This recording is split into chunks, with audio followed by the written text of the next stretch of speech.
Bem-vindos, cafezeiros! Bora colocar esse café em dia?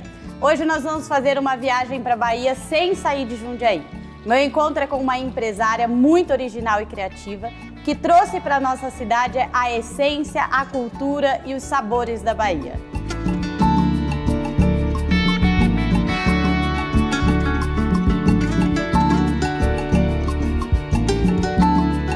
Minha conversa hoje é aqui no Divó, com a Laiana Brito, porque a história dela me interessa.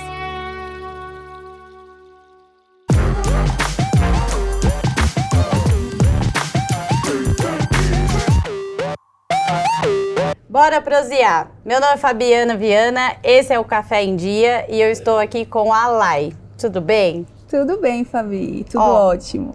A primeira coisa que eu já queria começar dizendo para você é muito obrigada por me receber e por estar acreditando tanto nesse projeto quanto eu.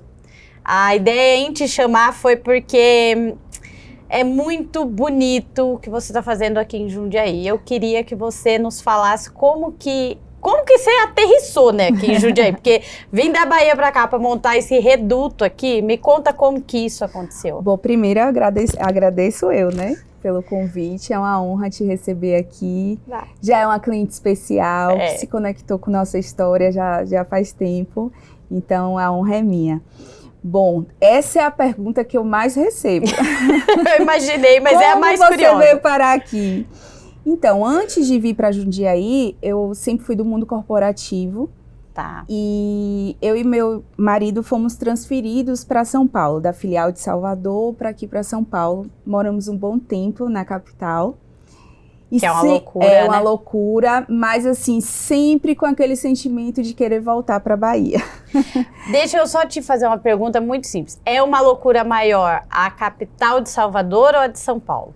São loucuras diferentes, assim. Entendi. A qualidade de vida que você tem em cidades litorâneas... Não é a capital, é a cidade de Salvador, né, gente?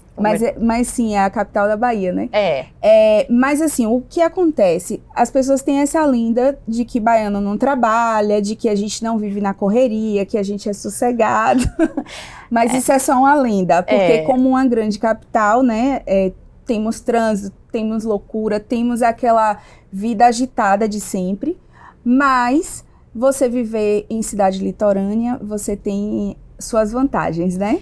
E também, eu acho que o estilo do baiano, né? A gente sempre procura, a gente trabalha muito, mas a gente sempre acha muitas horas para se divertir, né? E eu acho que tem uma alegria muito natural na Bahia. Eu estive lá e eu vi que, assim, é uma energia diferente. Sim. Funciona de uma forma diferente lá. Sim. Paulista não dá bom dia pra ninguém.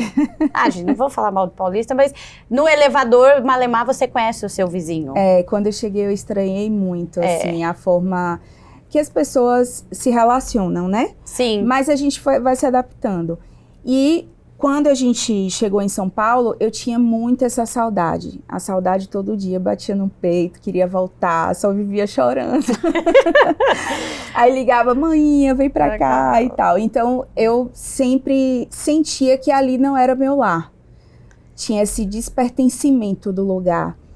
Então, meu marido, como forma de não desistir do que a gente estava fazendo aqui atualmente, na época, falou para mim, Lai, vamos conhecer uma cidade do interior que tem mais qualidade de vida e que a gente pode continuar pertinho de São Paulo. Sim. E a gente não ter que desistir desse sonho também de crescimento, porque alguns mercados ainda em Salvador são mais restritos, né? Sim. E aqui a possibilidade de crescimento nas empresas acaba sendo muito maior. Aqui tem mais oportunidades, né? Parece que todo mundo escolhe São Paulo, o estado de São Paulo, como um destino para alavancar tudo, né? As grandes empresas, né? A gente trabalhava, por exemplo, em filial, né? Então tinha sempre um limite ali de crescimento.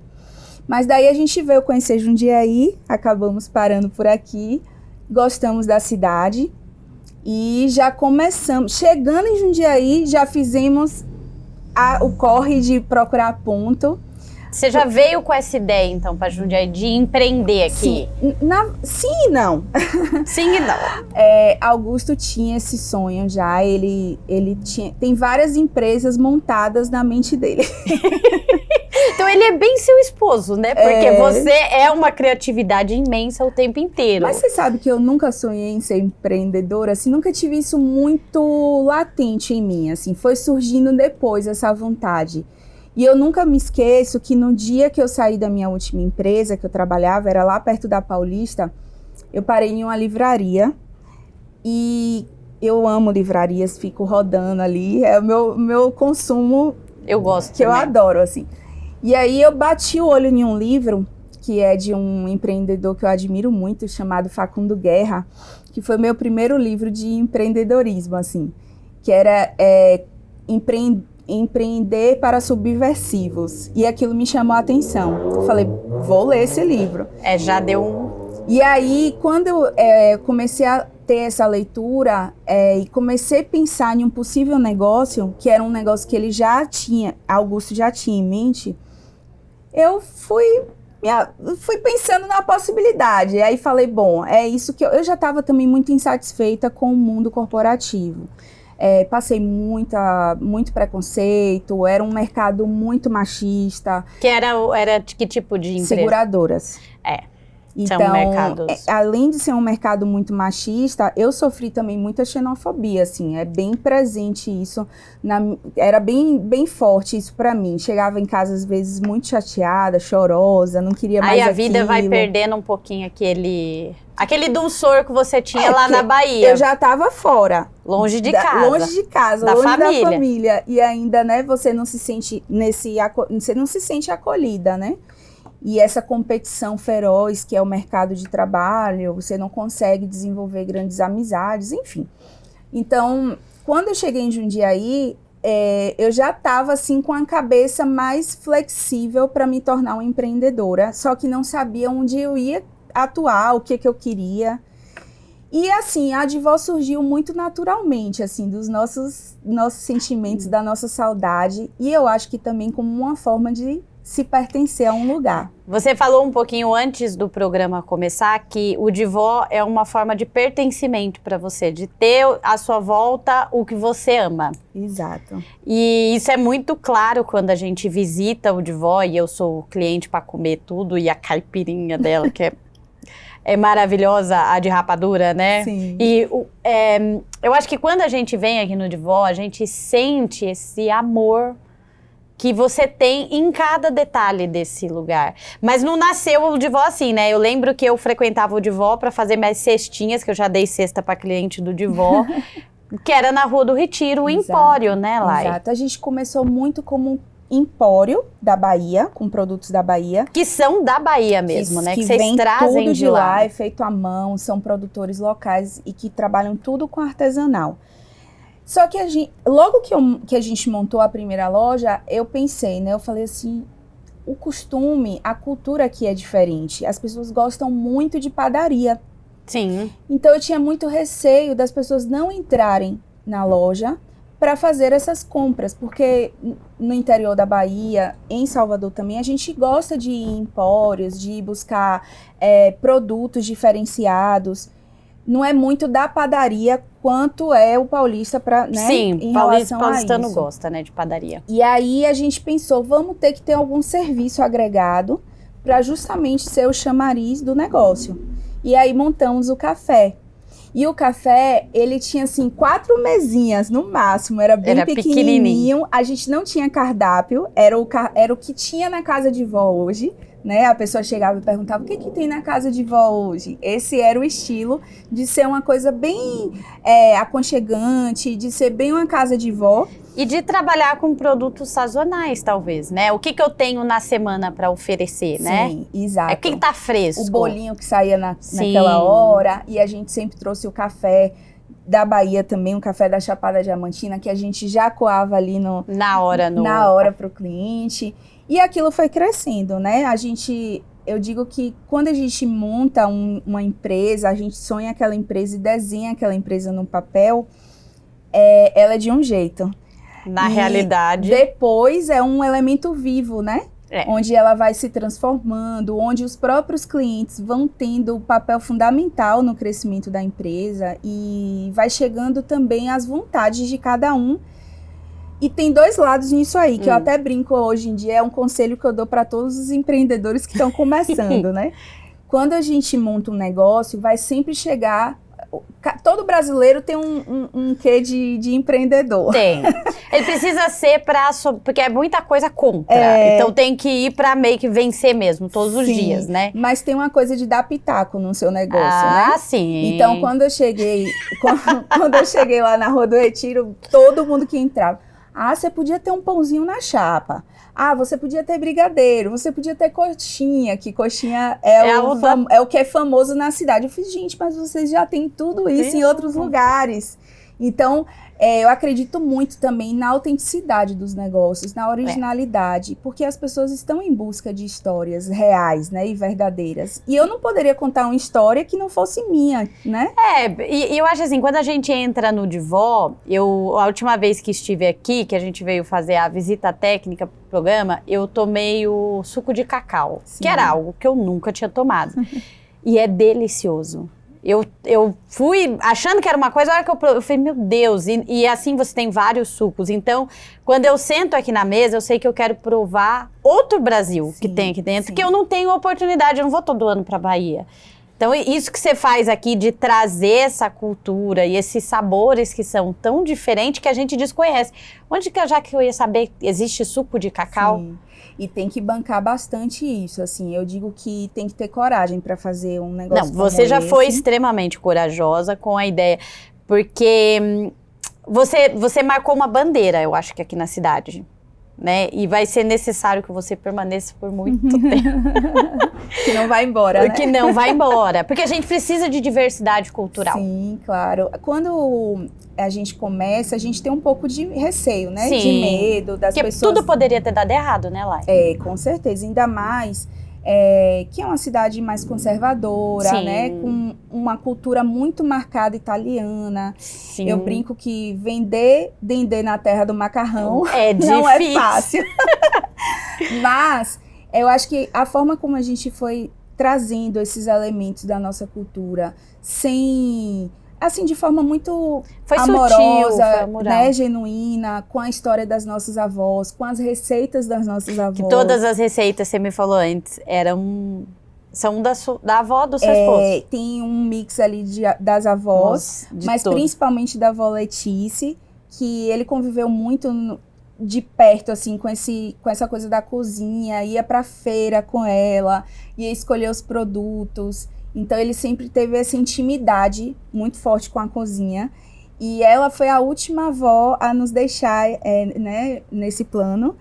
E ficou muito forte, assim, também para mim, como eu tive muita convivência com ela, as receitas que a gente morria de saudade.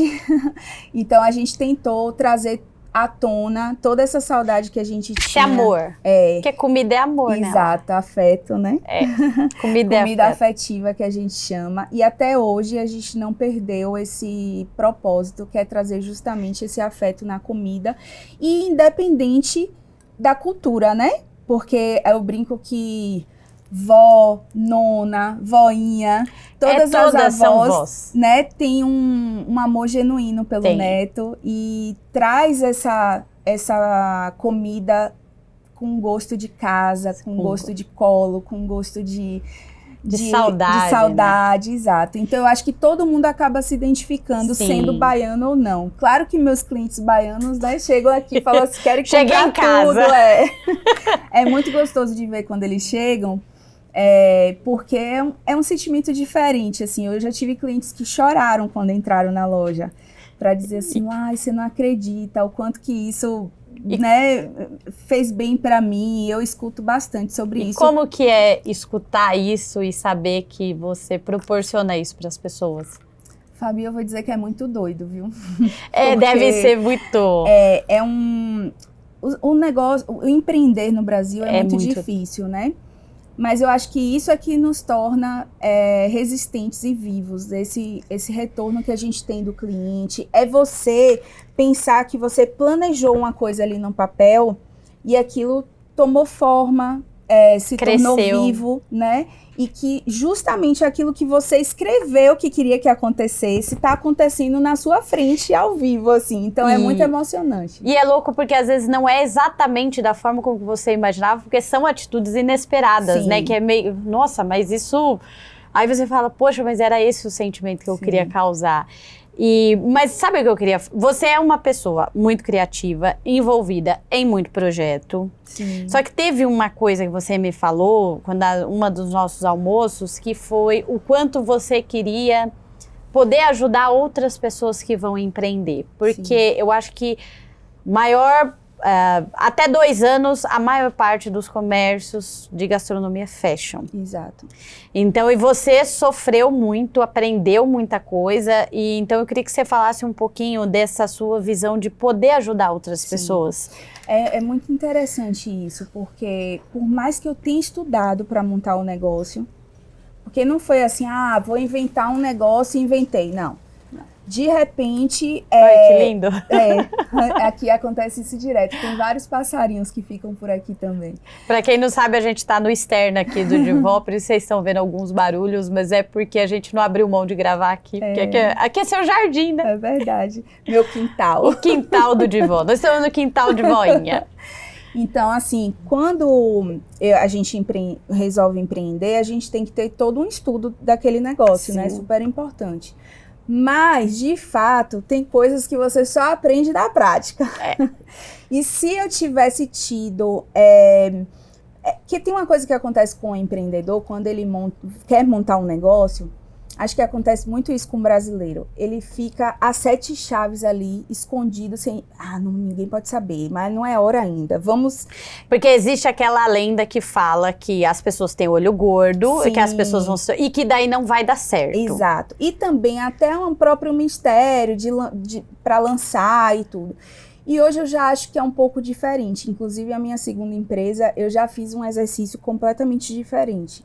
Testar um pouco do que vai ser isso, né? Porque às vezes você tem uma ideia maravilhosa para você, mas para os outros ela não faz funciona sentido, na realidade, né? Exato.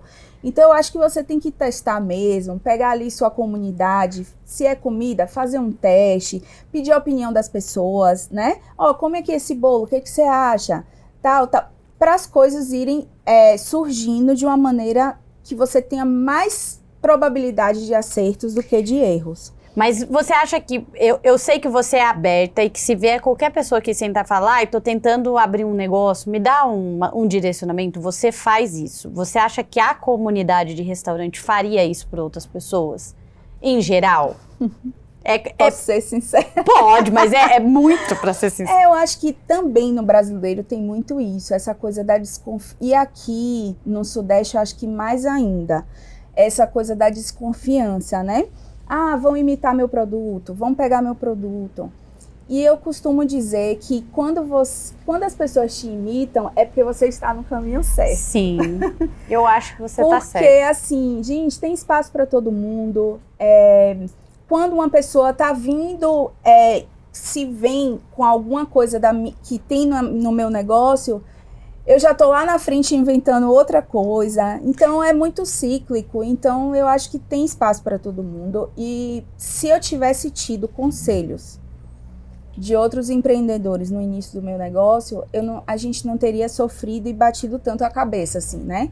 Então eu acho que é fundamental você fazer esse estudo, essa pesquisa com a comunidade. Esses dias eu até comentei isso, teve um vizinho que abriu aqui pertinho de mim, em um lugar que já tinha fechado com o mesmo tipo de negócio. Aí eu até brinquei, eu falei, gente, ele não bateu em um vizinho para perguntar, o que tinha aqui antes?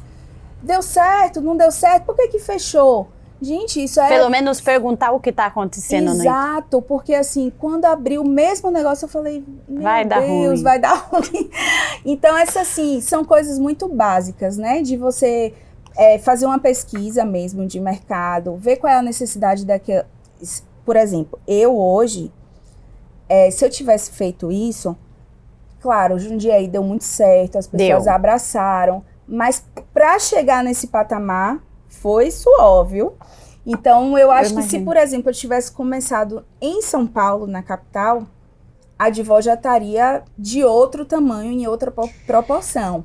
Porque acho que São Paulo tem isso de... São Paulo recebe bem outras culturas. E além disso, a segunda comunidade maior de São Paulo é de baianos, na capital. Então, ou seja, o consumo seria maior. Exato. E tem uma coisa que acontece na cidade, uma cidade como Jundiaí. Jundiaí é uma cidade dormitória, né? É, muita uma gente. cidade feita de condomínios, as pessoas não são muito de sair à noite, não tem Sim. essa noite assim forte. Não. Então, nosso tipo de negócio, ele não conta com a ajuda de nada, assim, praticamente. A gente não tem empresários circulando na cidade, fazendo negócios, almoço de negócios, como temos em Campinas, por exemplo, que tem um aeroporto que desce milhares de pessoas por dia, e aí a executiva vai ali em um salão de beleza, vai em um restaurante fazer uma reunião. Aqui é mais no setor industrial que acontece isso. Sim.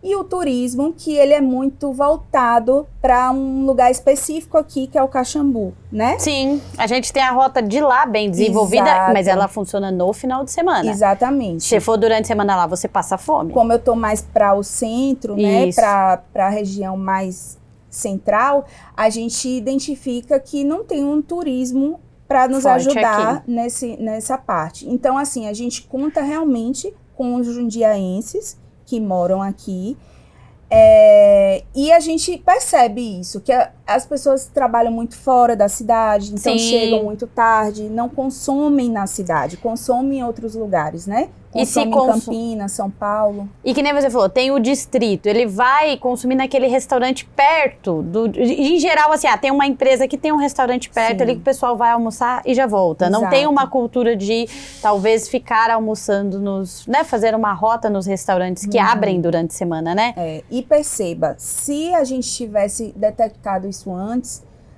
você tem que mensurar todos esses riscos, Sim. né? Então, por isso que eu falo que assim, o pontapé inicial, antes de abrir qualquer negócio, é você trazer o negócio para a comunidade, é você conversar com várias pessoas. Pensou em um ponto ali específico, conversa com os vizinhos, vai 1000 vezes naquele lugar, vê como é a circulação de pessoas naquele determinado lugar. Se você está contando com pessoas passantes ou não, né? Hoje as redes sociais ajudam bastante. Mas mesmo assim, Mas estacionamento perto.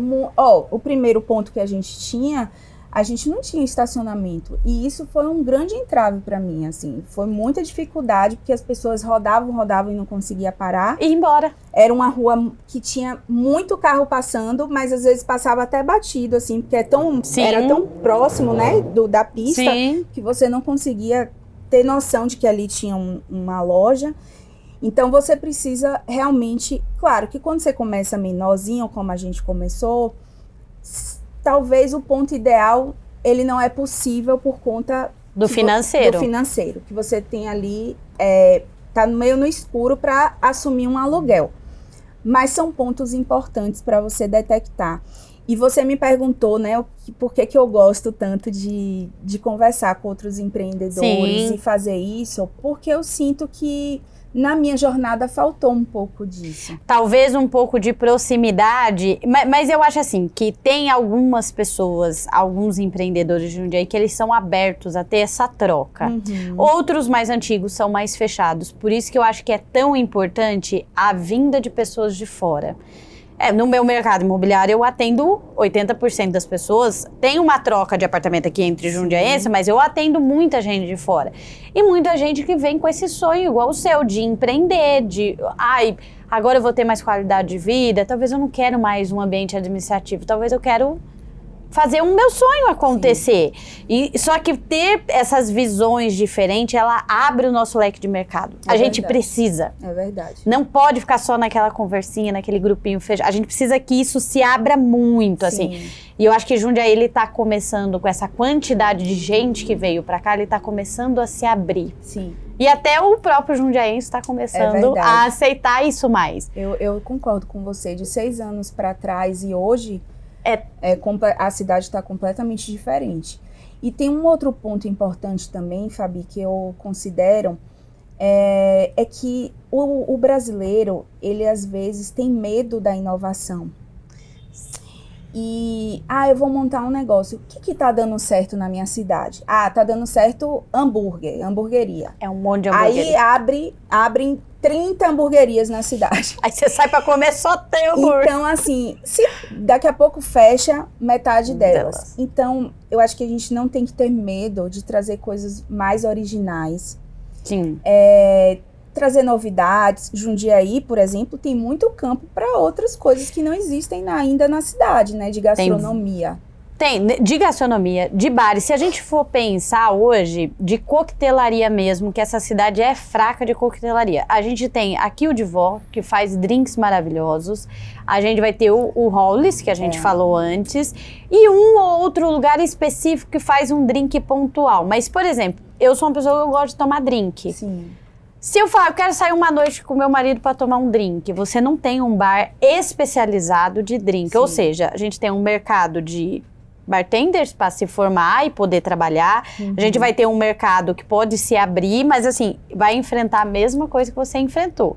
E eu acho que é isso que as pessoas precisam entender. Tá disposto a pagar esse preço, porque os primeiros anos não vão ser fáceis, né, Lana? E aí vem a terceira dica, você falando disso aí. A gente tem que ter um colchãozinho, né? Porque assim... colchãozinho é o quê? Um colchãozinho de dinheiro. Um capital de giro. Eu errei muito no início, porque a gente se empolgou demais na primeira loja, gastamos além do que nós tínhamos, né? É o que todo mundo faz.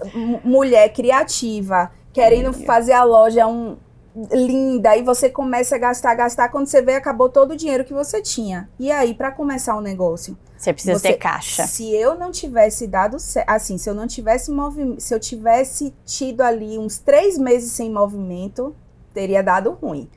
Mas a sorte, ou vamos dizer assim, porque... O trabalho que você fez foi tão...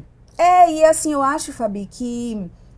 Uma coisa que eu acertei, a gente tá falando dos erros, né? A gente tem mania de só falar dos erros. Não, mas vamos falar dos acertos. Mas os erros são os que a gente quer que a próxima pessoa evite.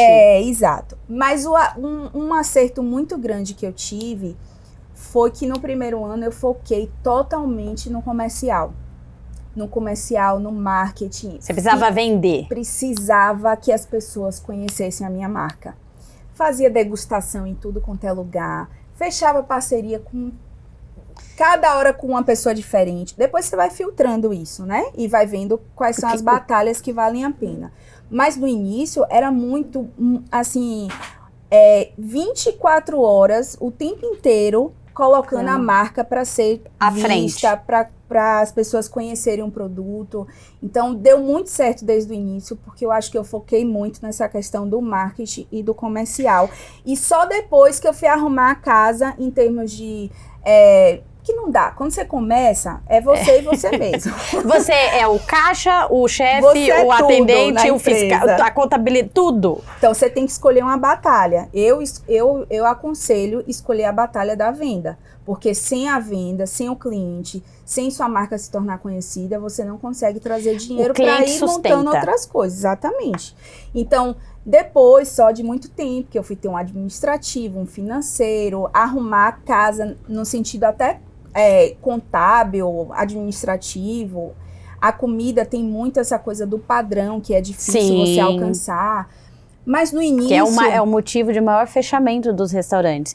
Eu falo assim, às vezes eu vou em alguns lugares e eu tenho uma experiência gastronômica maravilhosa. Sim. Quando eu volto, a minha expectativa tá aqui, eu quero ter tudo aquilo de novo. E quando eu volto e o cara ou o restaurante não me serve aquilo, Sim.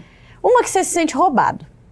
Que você fala, poxa, eu paguei e não tive de volta. Você se decepciona, Você se decepciona muito. Mas eu entendo que também você tá lidando com uma humana. Às vezes o chefe não estava bem, faltou um produto. Daí você dá uma terceira chance. Mas se você não consegue manter o padrão daquilo que as pessoas estão consumindo, o seu negócio vai por água abaixo. E comida é uma coisa muito delicada, assim. Você trabalhar com roupa, por exemplo, vem a blusa vem com defeito. Aí você manda para a fábrica, você volta, a comida não tem a segunda chance, né? Não. Tem coisas que diminuem esse risco, né? Todo restaurante tem que trabalhar com ficha técnica, treinamento o tempo inteiro. Isso é muito importante você falar. Muito, mas assim, demorando... Tentar dar um padrão na cozinha. Com certeza. Apesar de ser comida de vó, comida afetiva, ela não pode ser uma comida feita a cada hora de um jeito, né? Como nossas avós faziam. Que olhava no olho, era um pouquinho de sal. E elas não erravam, açúcar. mas elas não tinham esse compromisso de entregar a mesma coisa. Exatamente. Então, a gente precisa trabalhar com ficha técnica, com padrões. E eu digo, por que a comida ela é sensível, né? Tem 3 coisas que dificultam no mundo da gastronomia. Primeiro, o alimento, a matéria-prima. Né? Que ela se comporta diferente. Eu vou lhe dar um exemplo clássico que tem aqui na Divó. Eu trabalho muito com aipim, né? Aipim, mandioca. Sim, macaxeira. Aipim, mandioca, macaxeira. E é uma matéria-prima que é super difícil de você ter um padrão. Porque um dia ela vem aguada, um dia ela vem boa. Dura, ressecada, enfim. Então, essa matéria-prima, quando chega, você tem que perceber se ela está na qualidade adequada, porque senão vai interferir totalmente no resultado final, assim como outros itens. Segunda coisa, que tem uma fragilidade, né? Que é a questão da mão humana ali. Não é uma máquina que está fazendo, é um humano, né? Então, às vezes, a pessoa não está em um dia bom.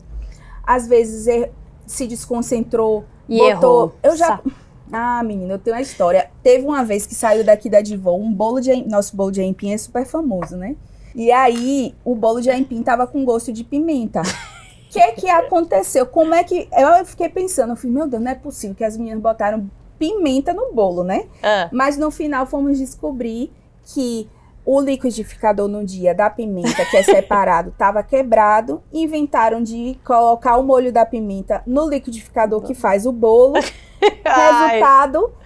Ficou ali, né? Porque pimenta é forte. Ficou o resquício ali do produto. E o bolo saiu com gosto de pimenta. Tem erros que são maravilhosos, que viram depois produtos, né? O dadinho de tapioca. Foi um erro. O Rodrigo do Mocotó. Foi através de um erro de receita. Mas esse caso não foi o caso. Mas você teve a sorte de que era uma cliente que te conhecia e que voltou e falou, acho que tem alguma coisa errada. Não é o que eu provei. Então, tem essa questão do erro humano, né? Que é o segundo ponto. E o terceiro fator disso tudo aí, que é o principal, que é o seu gosto pessoal, o seu paladar. Tem gente que vai experimentar uma coisa aqui comigo e vai dizer assim, tá sem sal. Outra pessoa que não tá acostumada vai dizer assim, tá muito salgado. Então, é uma linha muito tênue, assim, essa questão do padrão e do gosto pessoal de cada um. Porque tem gente que vai se identificar com aquele sabor, tem gente que se identifica com as texturas. Eu encontrei muito essa dificuldade. Eu acho, é uma opinião minha hoje, que o paulista, ele, mais do que outros lugares, tem uma dificuldade de experimentar novos sabores. Então, a gente tem muita gente que não come nada de peixe, marisco, porque não faz parte da realidade do que a gente cresce na cidade litorânea comendo muito marisco, camarão fresco, lula, polvo, todo tipo de marisco. Quando vocês não estão acostumados com um sabor, eu sinto que a maioria tem um pouco de resistência a provar. Sim. E aí que eu te falo que o tal do colchãozinho que tem que ter ali, é bom, para dar tempo das pessoas se habituarem àquela nova percepção, àquela nova cultura. O cuscuz nordestino, por exemplo, quando eu lancei, ninguém conhecia direito o cuscuz, há 6 anos atrás. Conhecia o cuscuz paulista, Exato. Que é aquele que a gente faz, deixa na geladeira, come um pedaço. Esse cuscuz aí, a primeira vez que eu fui comer também, é porque minha mãe já fazia lá em Minas, né? Então, Minas a gente tem um pouco mais de diversidade de comida também. Sim. Mas aqui em São Paulo são poucos os lugares que servem um cuscuz igual que você faz aqui. Aqui em Jundiaí eu acho que ninguém nunca tinha servido. E aí... foi até bom que depois entrou Juliette no Big Brother e aí virou aquela sensação. As nutricionistas começaram a falar que era um alimento que era saudável. Mas demorou. Hoje é o produto mais vendido da casa. Mas eu passei alguns meses Se eu não tivesse insistência, eu Você teria tinha desistido e colocado o pão na chapa. Então você tem que ter também muito cuidado com o que é a sua verdade. Para poder né? colocar, porque senão você vai ter que cair no mais do mesmo para poder manter aberto. Exato. Esse que eu acho que é o perigoso. Só que tem uma coisa, Olay, que eu acho que acontece aqui, que a gente falou no começo da conversa, a gente tem que repetir agora. O de vó, tudo que você fez aqui, é muito da sua essência. Tem muita verdade aqui dentro. Então, não tô falando que, claro, você é um paulistano que quer montar um restaurante baiano, tudo bem, de mineiro e tal. Mas tem aqui uma verdade que você falou assim, não, aqui é minha terra e eu quero trazer isso para as pessoas. Então, por trás do sonho, tem um ideal muito forte. Tem. Então, assim, porque senão você só vai montar o estabelecimento que está na moda. Qual é a franquia que me dá mais dinheiro? Sim. E eu acho que na gastronomia hoje a gente está muito enjoado da franquia que dá dinheiro. Eu quero sentar aqui, eu quero provar. Eu tenho, óbvio, eu gosto de provar novos sabores. Mas esse pessoal que tem uma certa resistência, uma hora ou outra eles vão se provar. Pode ser que a gente goste, pode ser que não goste, mas essa verdade que você traz, ela alcança. E eu adoro atender cliente que não gosta de nada. É um desafio pra mim. Quando ele senta na mesa, eu não como, não como não sei o quê, não como nada. Eu falei, deixa comigo. Calma então, aí, que alguma coisa você vai comer. Você precisa despertar também e começar a ter... As pessoas começam a ter segurança, porque assim, se você experimenta uma tapioca na Divó, ela é uma tapioca completamente diferente de outros lugares. Da maioria que faz... Aí ela gosta dessa tapioca, aí você já ganhou um ponto. Na segunda vez que ela vem, ela vai pedir a tapioca de novo. Aí o que eu faço? Não, mulher, tu já provou a tapioca, agora você vai provar o cuscuz.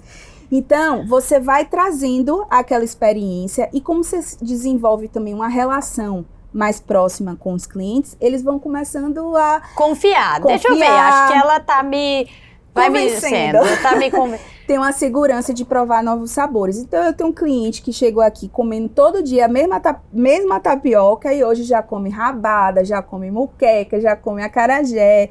Tem também os estereótipos da nossa comida, né, Fabi? Tem, porque é uma comida extremamente apimentada, não é assim. Eu não como pimenta, todo mundo acha que baiano... você falou uma outra fala que baiano fala meu rei, baiano não fala meu rei o tempo inteiro. Isso é culpa de Durval Leles, aquele cantor que tinha isso. Eu falava, gente, pelo amor de Deus, baiano não fala meu rei o tempo inteiro. E acho que a coisa da pimenta, de que todo baiano vai chegar aqui e vai ficar dançando axé, não é isso, né, Lai? Pô, baiano é só baiano, gente. É um cara que trabalha, que estuda, que faz milhares de coisas. Mas eu acho que daí tem algo importante que eu acho que você falou e para os empreendedores serve como um ponto de atenção. Não adianta você montar um lugar e não achar que você vai ter que vender o seu produto. Assim, essa coisa que você falou do comercial, eu acho que a gente tem que olhar e falar assim, viu, vocês vão ir para atender público. Você tá afim de conversar? Você tá afim de vender? Porque se você chegar lá e achar que todo mundo é obrigado porque você teve uma ideia genial comer isso daqui, ninguém vai. E você sabe, Fabi, que você falando isso, eu tô me lembrando de uma coisa importantíssima. A gente...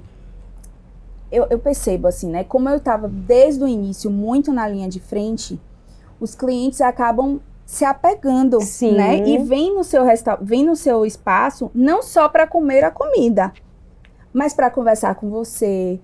Tem gente que fala assim, eu amo ouvir seu sotaque.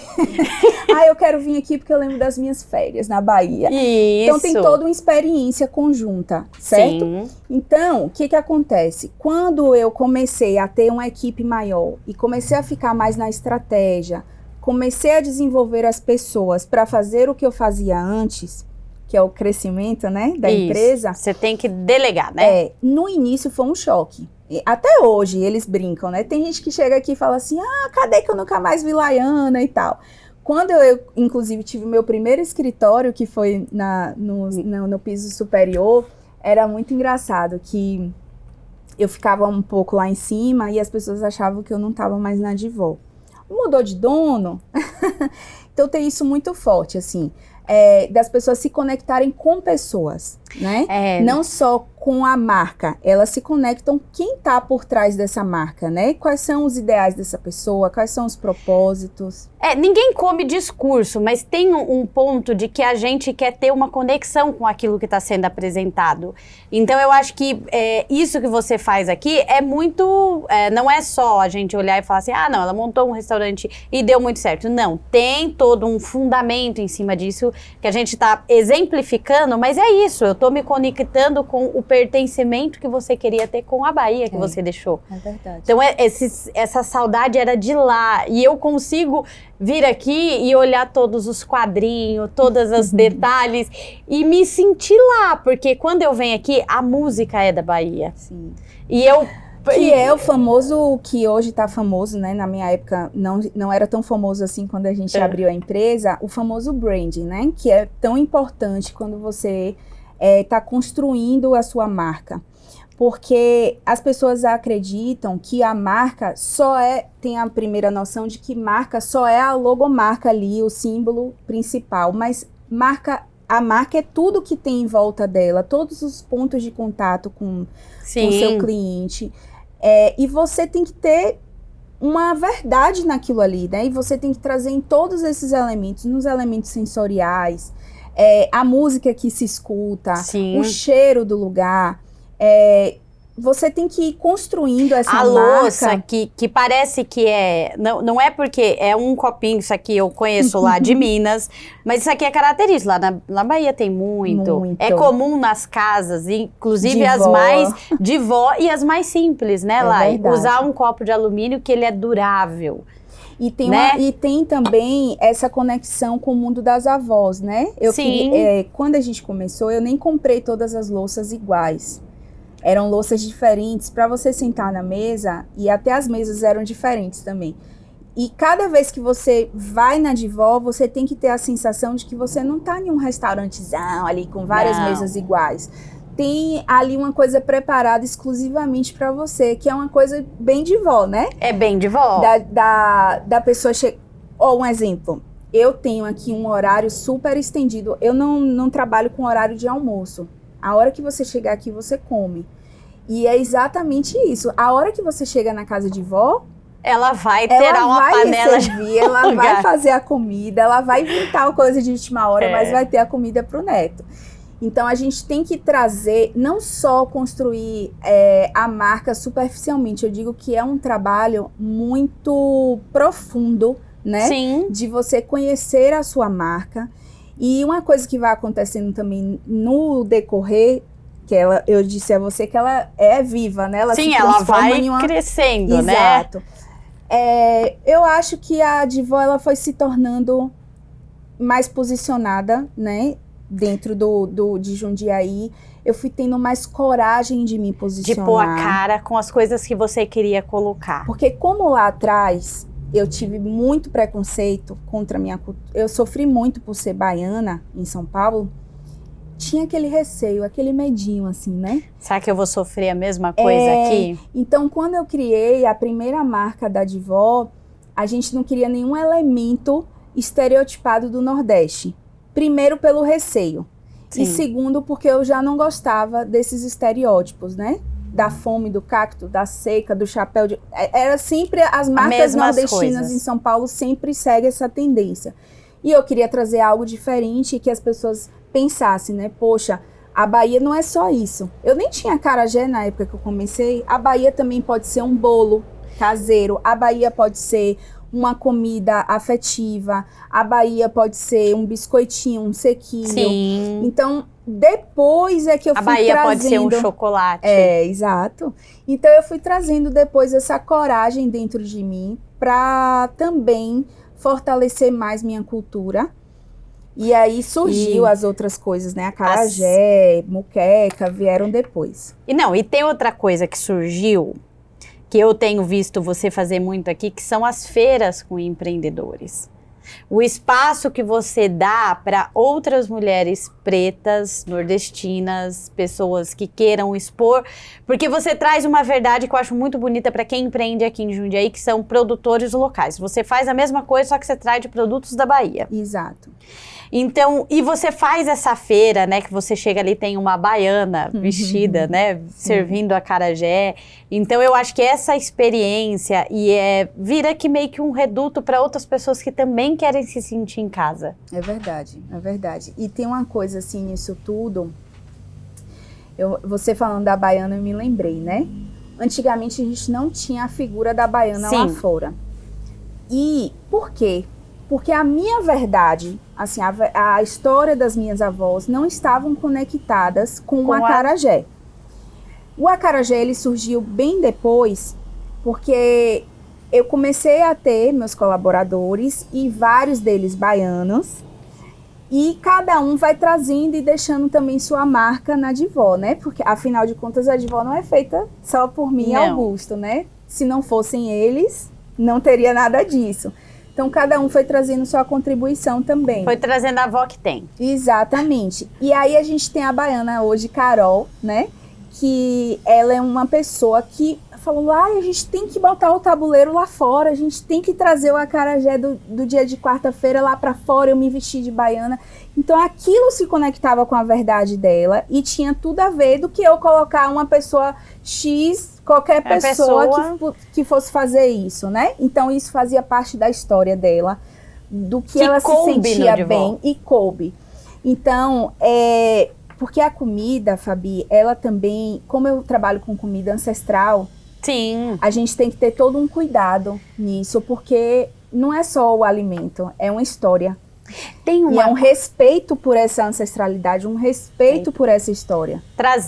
Mas tem uma coisa que acontece, que nem você falou, e eu acho que o seu caminho em não ter escolhido colocar o acarajé logo de cara foi muito importante, porque você me falou assim, Fabi, come o risoto de rabada. Sim. Porque você trouxe, às vezes a gente acha que Bahia é só acarajé, como é que fala? Moqueca.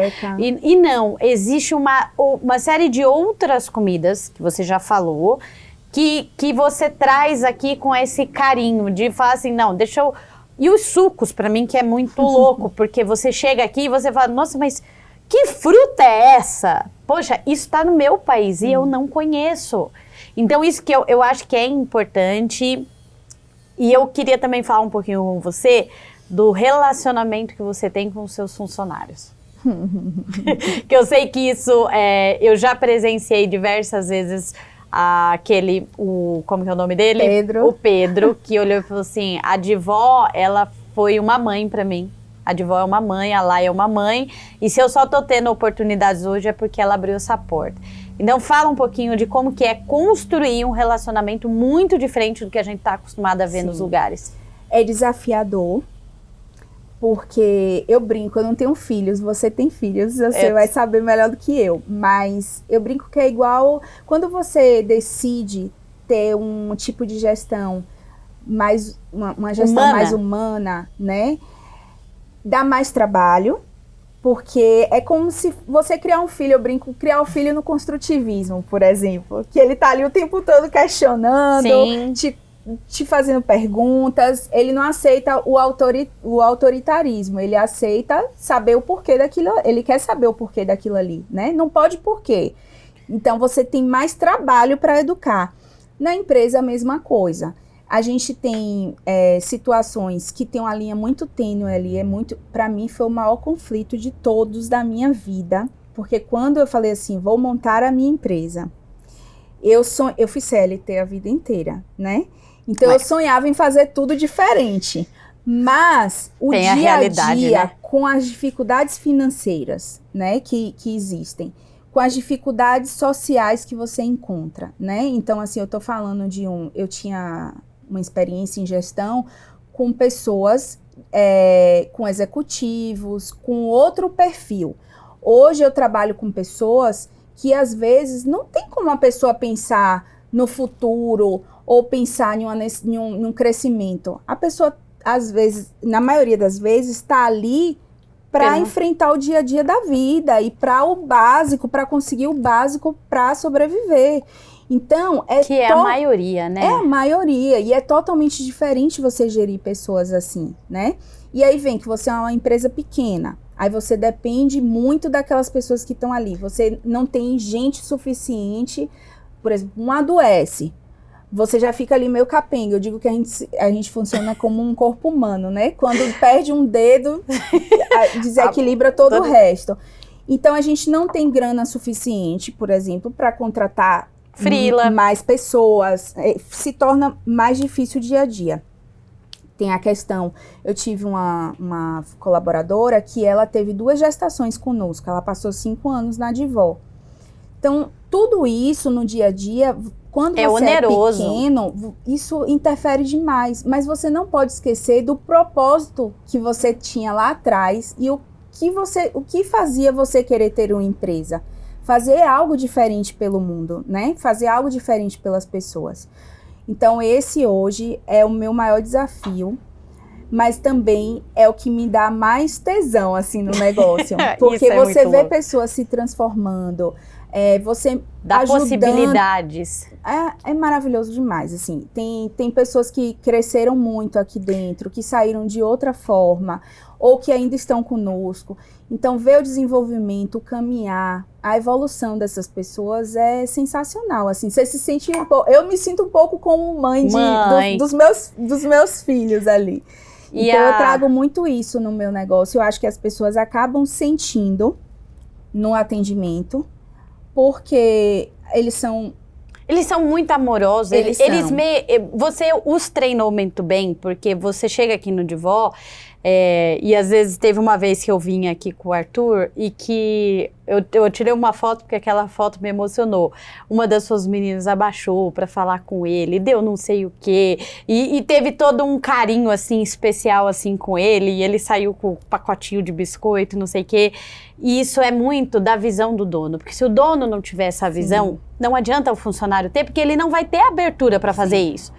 Por exemplo, um garçom que chega na mesa e quer dar esse atendimento. Sim. Se ele não tiver o respaldo aqui de quem idealizou, sim, ele vai chegar na mesa e ele vai ser cobrado de que não é para fazer isso. E nos treinamentos, Fabi, eu falo muito isso. Eu não exijo deles, eu não faço do meu atendimento robotizado, sabe? Eu brinco, aqui não é CPF na nota.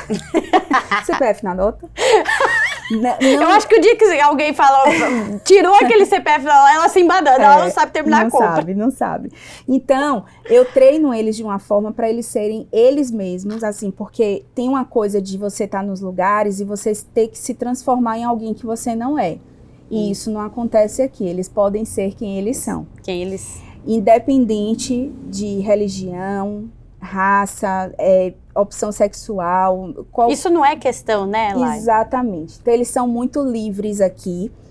Claro que dentro de um conceito que a gente, né, estabelece como afetivo, como acolher o cliente da melhor maneira possível, mas eu não exijo, por exemplo, que ele sirva pela direita, sai pela esquerda, bote o guardanapo, não sei como. Não exijo nada disso. É isso que a gente quer. Porque o nosso atendimento é justamente espontâneo, dentro do nosso brand, né, que é um atendimento caloroso. Você tá na Bahia, sorria, você tá na Bahia, né? Então, eles têm essa espontaneidade no atendimento para que se torne leve mesmo e que o trabalho se torne leve também, né? Para que tenha essa essência, né? Essência, e a gente sente isso. Mas, infelizmente, tá acabando. Já? Não acredito. Passou muito rápido. Só que assim, pra acabar, e assim, gente, foi muito lindo, porque vocês entenderam que dá pra conversar, sei lá quantas horas, não sei, que a gente consegue conversar com você. E o almoço que a gente fez aqui, né, Lai? Sim. Pra combinar do programa eu falei, meu Deus, eu queria ter esse almoço filmado, porque foi linda a nossa conversa, só me cresceu a admiração que eu tenho por você. Linda. Mas eu quero fazer 2 perguntas pra finalizar. Tá bom. A primeira é, quem você chamaria pra tomar um café com você? Ai, gente, tanta gente, meu Deus. Eu escuto isso, eu tô escutando isso toda vez, tanta gente. Mas é só um café gostoso, na casinha de vó. Eu, assim, tenho muita referência, gostaria muito. Tem uma pessoa que eu admiro demais, assim, que eu acho que faz um trabalho gigante na Bahia, em termos de gastronomia. já que a gente está falando de comida, né? É. Eu tenho muita curiosidade de conversar com um empreendedor que mudou assim a gastronomia da Bahia e hoje, para mim, ele é o melhor que existe lá, que é o Fabrício Lemos. Fabrício Lemos. Ele tem vários restaurantes em Salvador, eu admiro muito o trabalho dele. Eu acho que o Rodrigo, pode ser mais de um? Pode. Vamos fazer um café da tarde. Vou falar mais um. Eu tava buscando aqui na minha mente uma mulher, porque tem muitas mulheres que eu admiro na gastronomia baiana também. Mas eu acho que um cara que foi, assim, importantíssimo em trazer uma cultura... tem um antes e o depois em São Paulo. Depois de Rodrigo. Comida nordestina, é o Rodrigo do Mocotó. Porque ele transformou, assim, a culinária do Nordeste. Eu digo que ele tornou a culinária do Nordeste pop, né? Eu acho que ele deu, como é que fala? Endereço pra culinária do Nordeste. Ele falou assim, gente, vamos olhar aqui que tem muita coisa legal. E apesar dele ter saído pro mundo para aprender com comida francesa, comida internacional, ele voltou para as origens dele e fez o melhor que ele poderia fazer. E ele me inspira demais. Acho que inspira a todos nós. Então, você tomaria café com o Fabrício e com o Rodrigo. Com o Rodrigo. Se um dia ver, a Laiana te convidou para um café. E a última pergunta é, tomando um café com a Laiana do passado, qual conselho você daria para ela? Caramba, 2 perguntas difíceis e você é retada. Eu acredito...